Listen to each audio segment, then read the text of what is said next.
तारक मेहता का उल्टा चश्मा के सारे एपिसोड लोगों को खूब पसंद आते हैं।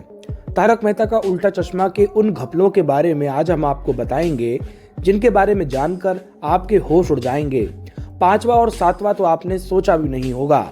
दोस्तों, तारक मेहता का उल्टा चश्मा हर किसी को पसंद है। तारक मेहता के पुराने एपिसोड आज भी लोग रिपीट करके देखते हैं। तो आइए आपको बताते हैं तारक मेहता का उल्टा चश्मा के कुछ घपलों के बारे में। तारक मेहता का उल्टा चश्मा में इस समय जो शख्स हाथी का किरदार निभाता है, जब तारक मेहता का उल्टा चश्मा शुरू हुआ था तब भी वह हाथी का किरदार निभाता था, लेकिन उसके बाद वो हाथी का भाई बन गया और अब हाथी बनकर कार्यक्रम में दोबारा वापस आ गया। यानी कि इस समय तारक मेहता का उल्टा चश्मा में जो शख्स हाथी बना है वो पहले कोमल का देवर था और अब पति बन गया है ना कमाल की बात। शो के प्रोड्यूसर असित मोदी को तारक मेहता का उल्टा चश्मा में कई बार देखा गया।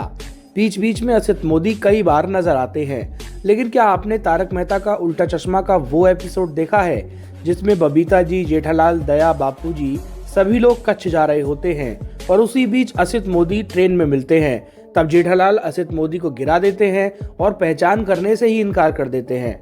तो दोस्तों, बताइए कैसा है तारक मेहता का ये वाला घपला। दोस्तों, क्या आपको पता है कि तारक मेहता का उल्टा चश्मा में जब भी कोई किरदार किचन में काम करता है तो सभी के किचन एक जैसे दिखते हैं। जी हाँ, आपको गौर करने पर पता चलेगा कि ये सारे किचन एक ही जैसे हैं, यानी कि सभी लोग एक ही किचन में शूटिंग करते हैं।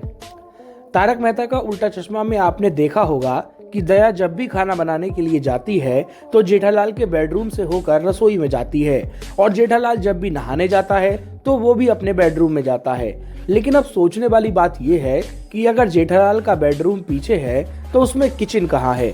क्या दया बेडरूम और बाथरूम में होकर किचन जाती है? ये बात कभी ना कभी आपके दिमाग में तो आई ही होगी।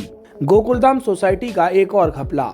आप लोगों ने तारक मेहता के एपिसोड में देखा होगा कि जब सोसाइटी के बाहर एक ट्रक आ जाता है तो लोग परेशान हो जाते हैं, सीढ़ी की मदद से सोसाइटी से बाहर निकलते हैं।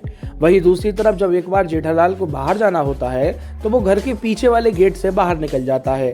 तो फिर सोचने वाली बात यही है कि जब सोसाइटी के पास दूसरा गेट था तो फिर उस गेट पर इतना नाटक क्यों हुआ? दोस्तों, आप लोगों ने जेठालाल के नौकर बाघा को तो देखा ही होगा।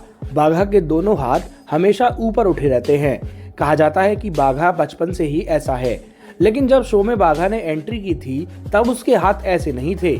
एक दिन बाघा ने जब शराब पी ली तब भी उसके हाथ सीधे हो गए। अगर उसके हाथ बचपन से ही शो में ऐसे थे तो फिर अचानक कैसे बदल गए? ये भी एक बड़ा घपला है। दोस्तों, तारक मेहता का उल्टा चश्मा में पोपटलाल तो सभी को पसंद आता है। पोपटलाल हमेशा दुनिया ही हिलाने की बात करता है। पोपटलाल पूरे कार्यक्रम में ये बताता है कि उसका जन्मदिन 29 फरवरी को आता है। लेकिन क्या आपको पता है कि तारक मेहता का उल्टा चश्मा के एक एपिसोड में पोपटलाल ने अपनी दूसरी जन्म तारीख का भी खुलासा किया है। यहाँ पर पोपटलाल कहता है कि 6 जून को 6:06 पर मेरा जन्म हुआ था, जिस पर सामने वाले बाबा कहते हैं इतने सारे छक्के, तो फिर पोपटलाल की 2 डेट ऑफ बर्थ कैसे हो सकती है? दोस्तों, जेठालाल की घपले आपको कैसे लगे हमें कमेंट बॉक्स में बताइए।